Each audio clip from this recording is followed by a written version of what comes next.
আমি আবার চলে আসলাম আপনাদের সামনে আরেকটি গুরুত্বপূর্ণ ভিডিও নিয়ে। আজকে আমি আপনাদেরকে দেখাবো গ্রামের পরিবেশ সম্পর্কে। এই গ্রামে কি উৎপাদন হয় এবং এই গ্রামে কি পাওয়া যায় এবং এখানকার গ্রামের মানুষরা কিভাবে নির্বাহ করছে এবং সেগুলো আমাদের খাদ্য কিভাবে উৎপাদন হচ্ছে সেগুলো আমি বিস্তারিত আলোচনা করব। যদি আমার ভিডিওটা ভালো লাগে এবং তোমরা লাস্ট পর্যন্ত দেখবে, যদি আমার ভিডিওটা ভালো লাগে তাহলে লাইক শেয়ার করবেন এবং সাবস্ক্রাইব করতে ভুলবেন না। চলুন দেখা যাক।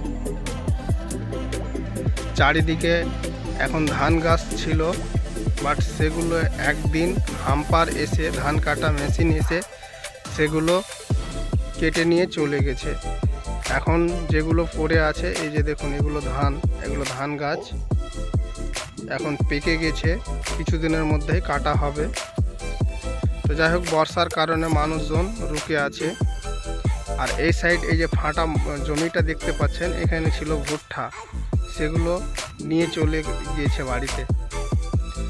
আর একটু সামনে এগিয়ে গিয়ে দেখাবো আপনাদেরকে আরেকটা গুরুত্বপূর্ণ জিনিস।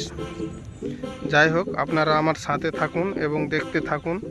এই ভিডিওটা খুবই গুরুত্বপূর্ণ এবং আপনাদেরকে দেখার সুযোগ করে দিচ্ছি। একটা ভিডিও করতে অনেকটাই মেহনত করতে হয়। তো যাই হোক, আমি সেদিকে যাচ্ছি না, আপনাদেরকে ঘুরিয়ে ঘাড়িয়ে দেখাচ্ছি আমি পুরোটা। তো দেখুন আপনারা, এগুলো হলো একটা বাঁশ গাছ। এই বাঁশ গাছ থেকে ঘর তৈরি করা হয়। যারা গ্রামে বসবাস করে তারা বুঝতে পারবে যে এগুলোর গুরুত্বপূর্ণ কত।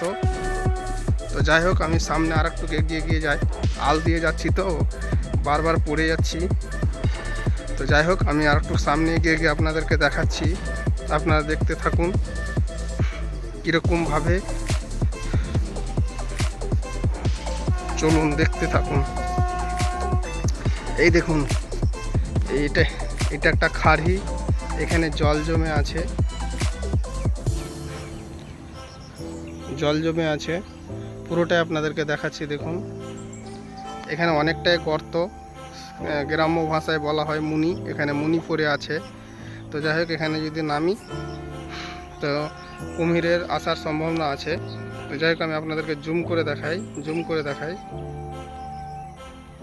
এই জুম করে দেখাচ্ছি। তো যাই হোক, আর একটু সামনে গিয়ে আর একটু দেখাবো আপনাদেরকে।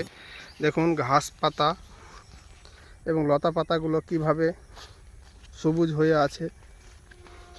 গ্রামের পরিবেশে যারা আসেনি বা গ্রামে যারা আসেনি তারা এই ভিডিওটার মাধ্যমে এনজয় করুন এবং গ্রামের পরিবেশগুলো কেমন এবং গ্রামের দৃশ্যগুলো কেমন আপনাদের সামনে আমি আজকে তুলে ধরলাম। তো যাই হোক, ওই যে দেখুন, সামনে গিয়ে গ্রামের একটা বাড়ি তৈরি করেছে। তো যাই হোক, আমি চারি সাইডটা দেখাই আপনাদেরকে, চারিদিকটা দেখাচ্ছি। দেখুন, বিশাল বড় মাঠ, এটা একটা মাঠ। এই দেখুন, এদিকে একটা গ্রাম, ওই যে অনেক দূরে দেখা যাচ্ছে, ওইটা একটা গ্রাম। তো যাই হোক, এই পর্যন্ত আপনাদেরকে দেখালাম। পরবর্তীতে আরও ভালো কিছু নিয়ে আসবো আপনাদের সামনে। তো যাই হোক, আপনারা দেখতে থাকুন এবং আমার পাশে থাকুন এবং আমার চ্যানেলটাকে সাবস্ক্রাইব করে বেল আইকনটা বাজিয়ে দিন, যাতে এরকম ভিডিও যেন আপনাদের সামনে তাড়াতাড়ি পৌঁছে যায়। থ্যাংক ইউ আমার ভিডিওটা দেখার জন্য। ধন্যবাদ সবাইকে।